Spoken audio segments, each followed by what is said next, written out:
Odofo Yehowa Nyankopon asomdwe enka na onhyira ewa kwan nyinaa mu. Ebi ni je kese se benya akwanya se me ne eto aso. Na de twato a ebaaye no na yakenkan chapter 2 verse 1 ebepem 18 no. Be kire etimienu emu dun wotwe a edi kan no. Na enumu ena ye kai wo se Esther sutie a oyɛ de ma ne wɔfa Mordekai ene hya ɔhyɛ ne ho so sa ababunu ya wampre ne ho amfa ne ho ankɔma barima nti ye pɛ obi ama ne si ɔhema Vashti anan no ɔno ɛna Awurade yɛ na dom ma ne nya sa akwanya no na akɔkae yɛ Mary nsoso abraje nkwa Yesu Kristo ɔbɔ asase so ama ya wo no sa abɔfra na wabɛtena sɛ nipa abɛbɔ ne bra aya akwankyerɛ ama yɛn no Mary a na ɔyɛ ɔbaabunu a ɔno so ɔmfa ne ho ka bɛma no ɔno ɛna Yesu Kristo agyenkwa no ɛnam ne so ɛde ba asase so na yɛde hyɛ nkuran sɛ woyɛ abawa a wesi so a yire ho na tena se a wotena sɛ ababunu sɛ wonya mfa ho ma bɛma nyame nhyira wo sɛ wayɛ ne saa toa so uti anye yie na wo de saa de na ahwere wo dada enseye koso na hye wo ho den na twe wo ho firi mmasɛm ho na Awurade nam na adom so be hye wani onyam e woni birimu ka na sa na yetu mema fo so sɛ ye mema ɛna ye ma emayewa yi entena se enkɔpem bra wa ware ebre ebeso nti ye nso yetu ye mama anofo no na mema yesu yetu ye hofo na yenjae saa kwan bɔne no na yɛmboa wɔn na wonyini ɛwɔ kronkron yɛ mu na Yehowa Nyankopɔn hyira ɛntena wɔn so ɛnta wɔn akyi wade nyinaa mu yɛka ne saa na ɛnɛ yɛtoa so ɛwɔ chapter 2 no ara na mmom ɛfiri verse 19 de kɔwura chapter 3 no mu ɛde akɔ chapter 3 no ɛwieyɛ ti akenkan kakra yi ansa na yɛde nkyerɛkyerɛ mu aba. When virgins were gathered together a second time, Mordecai sat within the king's gates. Now Esther had not revealed her family and her people, just as Mordecai had charged her. For Esther obeyed the command of Mordecai as when she was brought up by him. In those days, while Mordecai sat within the king's gate, two of the king's eunuchs, Victan and Teresh, doorkeepers, became furious and sought to lay hands on King Ahasuerus. Verse 22. So the matter became known to Mordecai, who told Queen Esther, and Esther informed the king in Mordecai's name. And when an inquiry was made into the matter, it was confirmed, and both were hanged on a gallows. And it was written in the book of the Chronicles of the presence of the king, or in the presence of the king. Therefore, bibi yakin kan dri asɛm ni nyinaa ɛne sɛ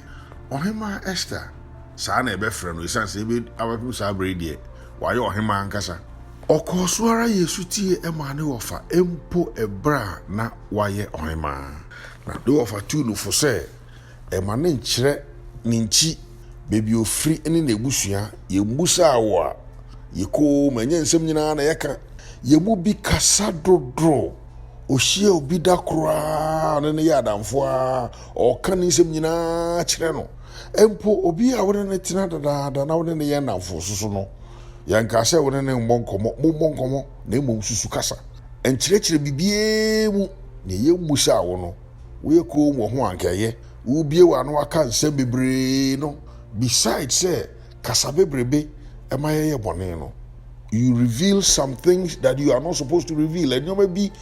edi kwa sa woda ne di ewo ho no. O kasa dodo nti na wakoda ne di. Hwe wo so yie ene kasa bebrebe. Nima na obiara ennim Esther nchi no. ɛboa no bebree na yɛto akenkan yi so yi wobɛhunu bi. Aha yi a yɛkenkan yi, ade a yɛhunu ne sɛ mmeranteɛ mmienu Bigtan ne Teresh wɔn ka ɔhene nkurɔfoɔ a wɔhyɛ n'ase ɛyɛ adwuma yi ho. Wɔn bu afu dedenden sɛ ɔhene ne yere Vashti anaa Vashti wefiri hɔ na ɔpɛ ɔyere foforɔ ahyɛ n'anan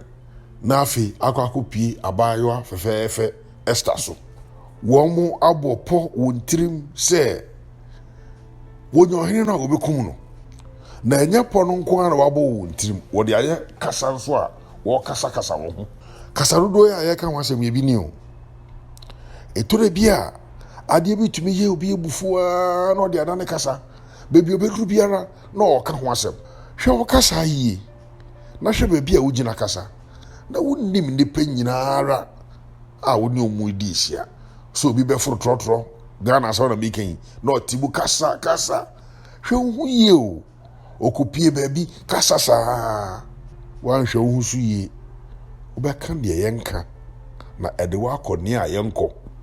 Ebi ɛna ɛto Bigtan ɛne Teresh yi. Na abere a wɔkasakasa na ahemfie aboboa no hɔ a wɔyɛ wɔ adwuma yɛ hɔ a na Mordekai so yɛ adwuma no. Wɔnim sɛ Mordekai sɛ ɔbɛn ɔhema foforɔ yi a wabɛn. Wate asɛm no ɔyɛ ntɛm ara ɛbɔ ɔhema Esther amanneɛ ɛsiane sɛ ɛfa ne kunu a ɔyɛ ɔhene no ho. Na Esther nso so hwɛ deɛ ɔyɛɛ sɛ ɔkɔbɔɔ ɔhene no amanneɛ ɛpɔ a nnipa mmienu yi abɔ na ɔhene no nso teeɛ no anaasɛ ɔbɔɔ ɔhene no mpo amanneɛ no wankasa ɔno ara nkasa no na mmom no ɔka nokora wɔ mu nyinaa wankɔpɛ anuonyam hunu sɛ ɔno na wakɔte biribi beebi a anuonyam no sɛ fata no ɔma ne kɔɔ hɔ sɛ ɛyɛ Mordekai ɛna ɔte asɛm no ɛbɛbɔɔ no amanneɛ. Nti ɔhene no hwehwɛ mu na ɛyɛ ampa deɛ a na sɛ biribi wɔ hɔ a ɛyɛ abasobɔdeɛ deɛ a na Mordekai nkyɛn na ɛyɛ sɛ ɛkɔ siane sɛ ɔno ɛna wagye ɔhene no nkwa ɛfiri mmarima dipabɔnefoɔ etirimɔdenfoɔ a wabɔ ɛpɔbɔne ɛyɛ Bigtan ne Teresh ɔno na wagye wɔn ɛfiri wɔn nsam. Wei ɛyɛ ade papa a yɛsua a ɛyɛ yie sɛ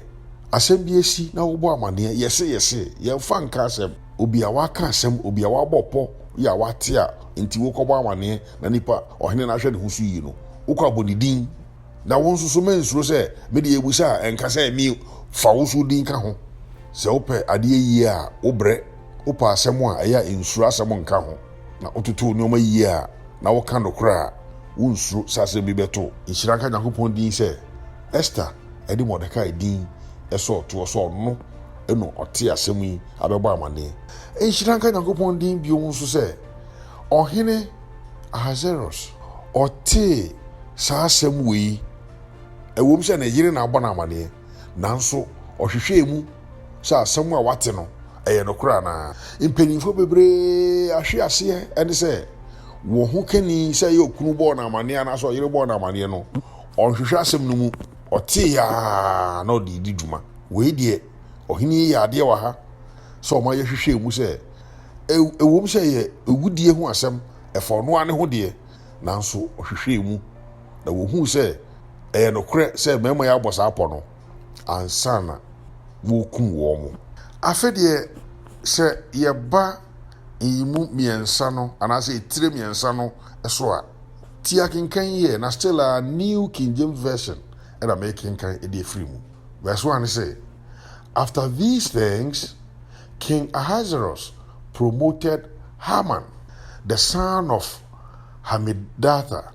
the Agagite, and advanced him and set him seat above all the princes who were with him. And all the king's servants who were within the king's gate bowed and paid homage to Haman, for so the king had commanded concerning him. But Mordecai would not bow to pay homage. Then the king's servants who were within the gates said to Mordecai, why do you transgress the king's command? Now it happened, when they spoke to him daily, and he would not listen to them, that they told it to Haman, to see whether Mordecai's words would stand.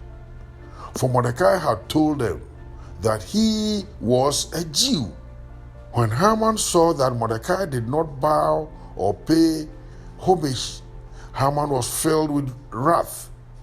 but he disdained to lay hands on Mordecai alone, for they had told him of the people of Mordecai. Instead, Haman sought to destroy all the Jews who were throughout the whole kingdom of Ahasuerus, the people of Mordecai. Therefore, Ebesi verse 6, and I'm in the Wakan Vidrio. Now, a day in the AC, any people who are say Eradia one don na wunyam peja bechire promotion. Yebon abaso, yedwon ko enim wunya dibie bia na wa homaso achan atra bibibiara. Erade be wa don ama wunyam peja akọ enim enya abaso bode nanso sabra no mom ena sese wokoso ara ekire ahobrase na odi enuonyam ema onyankopon. O kan look angoma no a e kai wo ba bi se abra Yesu Kristo agi din na mansa bebre atenenka na wodi Amerika ba ne ntia be pa yaresa ne de ehia won no sabra no mom ena Yesu twe ne hu firi adom no mu na okohye ba bi na ono nko a ode ye empaibo ewo Yehowa ne nyankopon ne nim abaso beba wakwan mu hweye na ma wan hran anya hantai abaso bobre ebeto nanso ato no mu no kai se Yehowa nyankopon ena edi we si sa de bia no na fa enuonyam mo ma no na fa bebia wedu no bua nipa echen se wo be pese nipa be kotokoto wo isa bebia ode wedu kai se Mordecai Jiu ni ana oye no Jiwfo no nhihye aye Awurade Nyankopon twere kronkron de ama won no e kai won se Nyankopon nko na won sore no ono nko ara na won bu mu ase emfa ama no enti no na oyobi a santete no aye na brabo enti onye krado se obegina ebu no mu ase akoto odipe biara ewom se na eye bra na wo enkoasom mu ewo obi man so na ye kai wo se wo obi man so a wo nya nyom nyina se dia wo pe nanso enye wo values nyina so na wo toto na se enyoma bi wo ha you compromise but you cannot compromise all your values. Some values are worth protecting. Enyoma bi wo ha eye nyoma wo di esi wani so eye nyoma eno na di ukan ekire okan wa brabo mu na eno de won tutu na ase na de besi biara no wo pese wo kurem sara bako eni se wo de enuonyam ebema Yehowa Nyankopon enkoara na wa sorry ono nkoara na o ko sorry nipa biara enka ho nipa bi was asisi susu se ese Yehowa Nyankopon yesuro no echi no wo mo nso so yesuro wo mo de ka ho Mordecai kira kukuduro e de kire se Onyankopon nkoara na obesuro no na onsuro onipa biara enka ho orofo etire a eye miensan ato ne bo ase a kire Mordecai ni nchi se oye Agagite na se ure free a ohene bi tina ase na e frɛ no ohene Agag a na oye Amalekite fo ehene na ohwe Samuel homa no de edikan no eti dunum no a imu enkono a edikan no abra Yehowa Nyankopon enam odifo Samuel so na okohye ohene Saul se onko kum Amalekite fo no monko don kum obia ontoro bibia se manefa hwe san lechi no se okaya ohene Saul ni na soja fo kodi akon no ampara wodi nkunim sase na Awurade de Amalekite fo na se wonsa esa de bone Amalekite fo ye di tia Israel ntino na Onyankopon ehye sa hye se wonko na wono wonko kono na ohene a efra no Agag no ono de ohene Saul jano eche ne saa de ne be fie ma Yehowa Nyankopon bu fuye enu sa ntokwa no mu na wogya nwan ni nentwi a wadosrade a wati wo de ba Israel Samuel busa sa aden na waye sa waye asoden de nyame kan ye no anye na so yo enipa no susu se anka nwan ni ade de emfa mbra mbebo afare ma Yehowa Nyankopon ɛna Samuel ka kyerɛ no sɛ sutie ɛyɛ ɛde kyɛn afɔrebɔ. Sɛ wokae saa story no a meyiri baa de bɛkae wo sɛ Agagite a na Haman yɛ no ɛkyerɛ sɛ ofiri saa ɔhene no de busua mu. Na ɛsiane sɛ wɔn wɔ ntɔkwa wɔ ntam dadaada nti Haman mbu ne mu ase ankoto no. Na wahunu sɛ Haman no ɛyɛ Jew ni nti afei deɛ Mordecai mom mbu ne mu ase ankoto Haman. Na Haman ehunu sɛ Mordecai mom ɛyɛ Jew ni nti no afei deɛ Haman ɛpɛ sɛ Mordecai yi a ɔnkoto no ɛnyɛ ɔno nko a ɛna obekum no, na mmom obekum Jewfoɔ no nyinara atɔ wɔn nyinaa ase. Na kyerɛ sɛ Jewfoɔ ebusuakuo no anka papa no obɛyie firi hɔ koraa o, ama Nyankopɔn nhyehyɛeɛ a wahyehyɛ sɛ ɛnam Juda ebusua a ɛyɛ Jewfoɔ no mu no ɛnam so ma Agyenkwa Yesu Kristo bɛba no anka papa yi ebetwa saa deɛ no so ɛma ɛnsi. Na Onyankopɔn bɛma kwan ama saa esi anaa daabi da ɔdɔfoɔ wonim sɛ Onyankopɔn ɛnhwɛ ɛma biribi ɛte saa ɛnsi. Kae sɛ ɛyɛ abasobɔ yɛ a ɔhene ɛde ama Haman yi ɛna ama ne dwɛɛ ɛne n'ahantan asɔre. Na afei deɛ revenge mɛyɛ bie tuaka,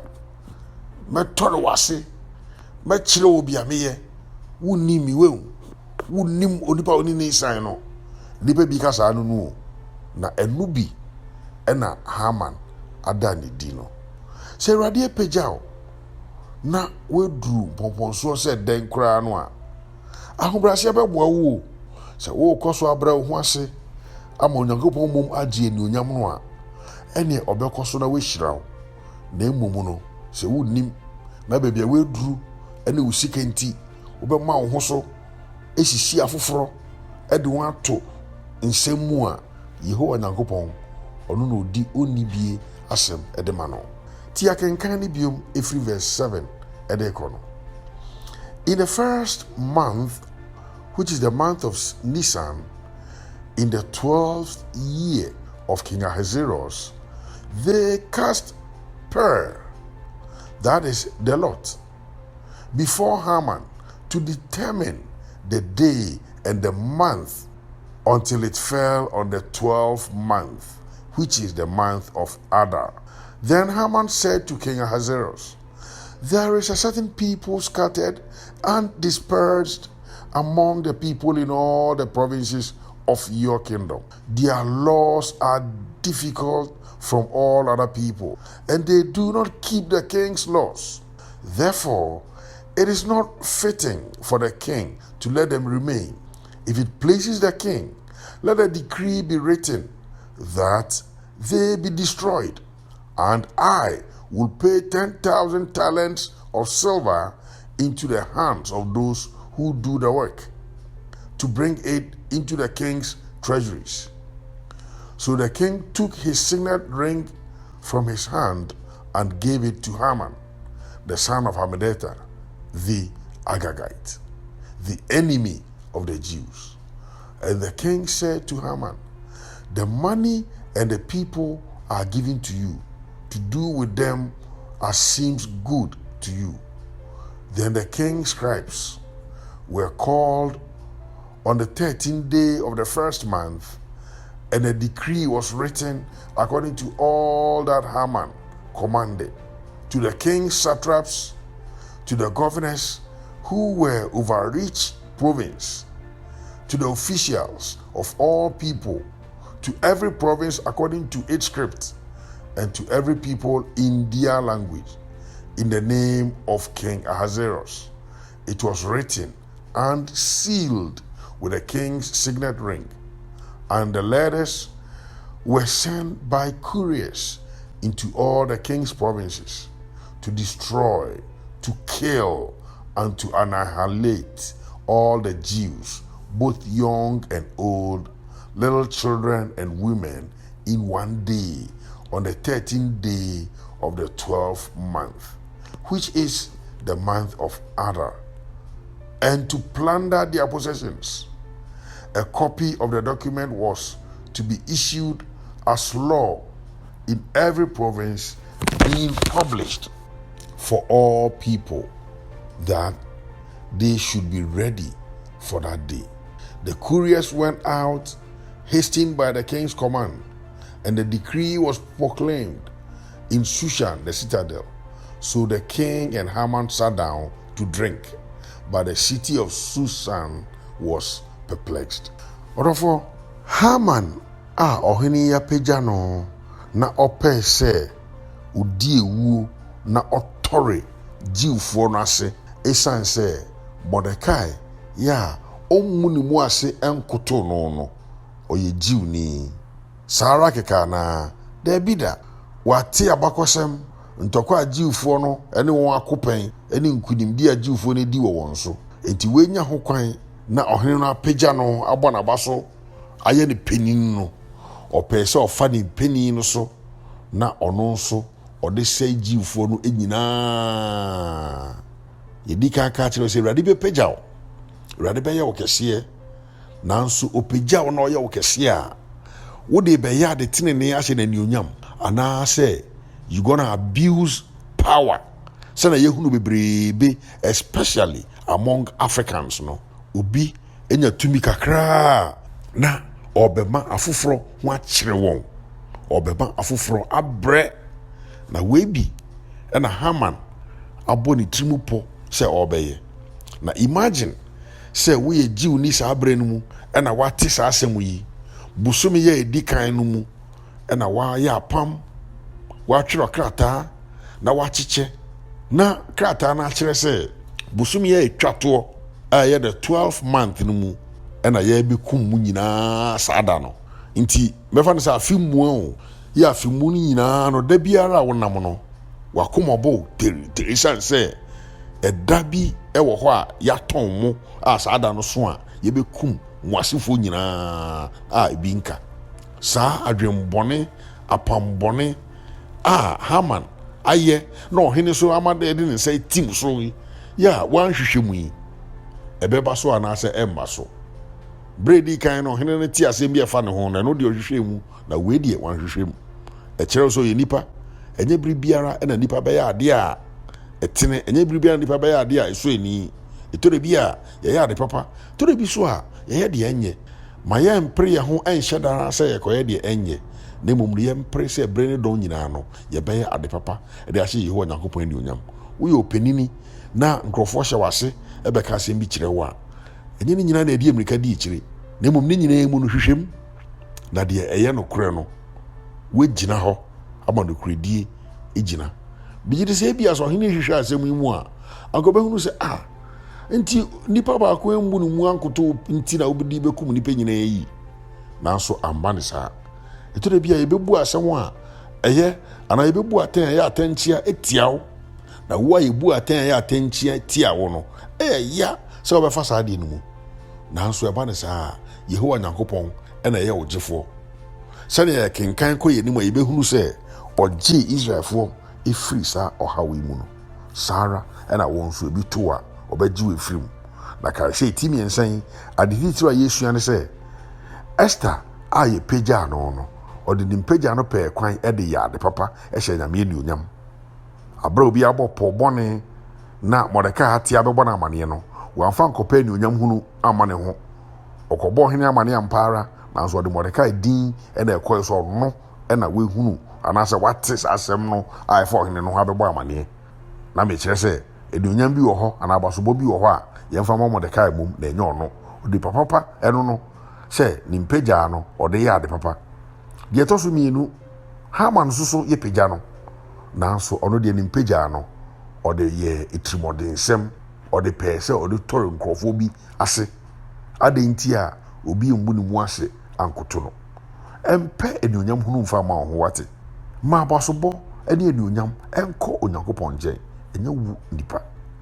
na wo makwan ɛma anuonyam kɔ Onyankopɔn nkyɛn a wo a woyɛ saa no ohyira wo ɛmfa Haman suban yi bi wote saa sakra Nyankopɔn nhyira wo sɛ wetie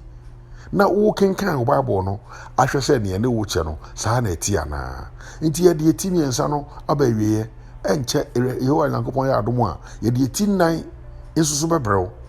na yɛgye di sɛ wotie no wo ne ɔfoforɔ bi kyɛ na ɔno nso de ɔfoforɔ bi akyɛ abanyame asɛm no ase atrɛ na kɔ so kan wo Bible no na fa mu nsɛm no bɔbra na Yehowa Nyankopɔn bɛhyira wo ama no asi yie. Bidin ne Charles ni Odote Odoi Makram.